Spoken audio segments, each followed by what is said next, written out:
But let's get into something hitting us a little bit more quickly. Tonight, we have the first two episodes of The Last Dance, the final, document, the 10-part documentary on the Chicago Bulls' final run. Boy, did you guys watch those 5 minutes? Oh my God! Yes. Did I watch it? I've watched it 100 times right so but far. It also shows you where like the narrative's gonna go. It's gonna be a lot of like against Jerry Krause. You got Jared Reinsdorf on there pretty much saying like, yeah, we were told a lot, like a lot of these guys don't want this guy. He's kind of a rat in a way, but he gets the job done is what he said. So that's kind of where you went with it, and you also realize that Michael Jordan, he says fuck a rebuild is what he says. He says I don't even want to hear those words is what he is pretty much saying in those 5 minutes. Is if you're gonna rebuild with players that don't want to win, why would I want to be on that team? Like that's just one of those things that you realize what kind of a competitor he really was.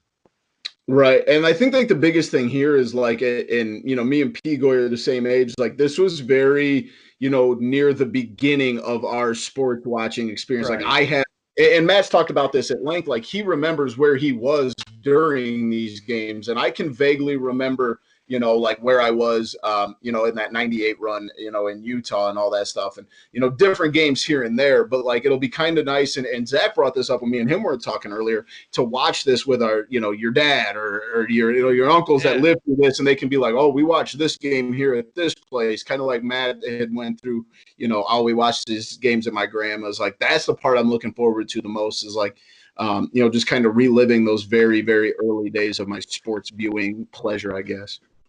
I can't stress that enough. Even if you're not like physically with them, even if you're just like talking to them after you guys watch an episode with your dad, your uncle, whoever it may be that you have that connection with, can't suggest that enough. If you didn't live like through it, it was great for me because like I was in the prime time and I was 15 years old. That's like the absolute prime of like sports watching. You have like. Right. You're not invested in anything else. You don't have anything else to worry about. It's like school, sports, your own stuff, and what else? Like girls. So it was like that. That was my life, and I can't wait to go back and watch it. Again, I'm just dying to watch it. I watched it like I said. I watched the trailer no less than 15 times right now, and it's gonna be really really cool for me. I can't wait. I'm actually lucky enough to be like living with my, I guess lucky not for them, but lucky enough to be living with my parents right now. So me and my dad will be watching that tonight. Well, this is Sunday tonight together. So like I'm really excited just to hear his point of view, like his perspective. He was in his 20s. He had to be in his 20s when this was happening. Third.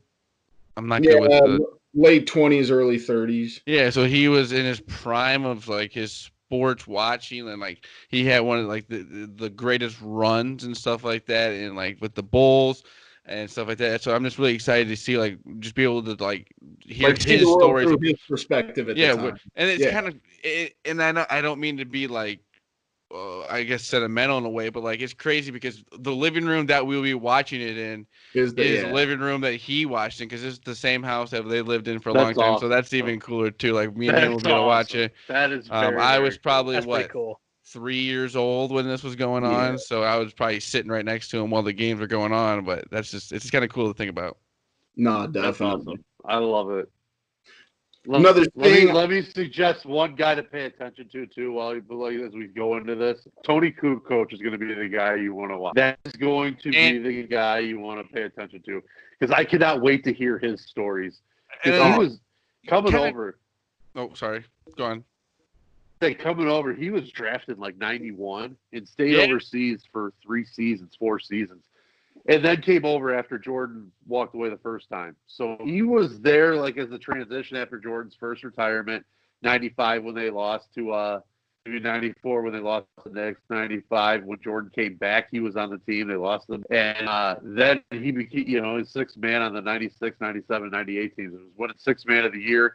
But this was a guy who was winning European MVP like back-to-back years. Like, this is a guy that was like, he was basically like what Dirk Nowitzki was at one point before Dirk became the whole entire landscape. mean, this was European basketball at its finest coming to the Bulls with Jordan, with Pippen, and this is a guy that his story is phenomenal. I will say that. And there was a really good 30 for 30 with him and Vlade Divac too. Yes. You guys go back and check that one out. It's also kind of cool to see, like even with like the reporters that are gonna be popping up, like guys that you know from, like, with me, like kind of getting into like the radio aspect and the media aspect, and kind of like knowing or like figuring out who guys were, like Jay Dondia. I didn't know that he was covering the Bulls back in, like, I think it was like 93, 94 and stuff like that. Like, it's gonna be kind of cool to see those guys pop up in interviews and stuff. Sylvie was a beat reporter for the team. Yeah, like that's kind of cool. So he was a beat guy for that team. You know, it's gonna be cool. Like that kind of stuff's gonna pop up. To go back to, like I said about Kukoc, though, like that. I mean, he was that 30 for 30 that I was telling you about was Kukoc. It was Drazen Petrovic was the real key storyline of that one. So that was a phenomenal one. Kukoc was a big. That one made me get the backstory.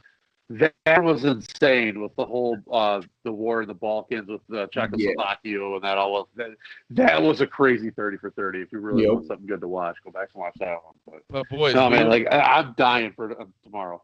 We'll be able to review it next week. They're dropping 2 episodes every Sunday. It's 5 weeks of it, so we'll be able to review the first 2 episodes next week and look forward to the next 2. So that's something to look forward to also, boys. It's going to keep the fuel to the fire of the podcast, stuff like that we do as sports media. That's what's going to help us get through the next month, 2 months here. So it's exciting. We got the draft and we got this documentary, so we got some stuff to look forward to.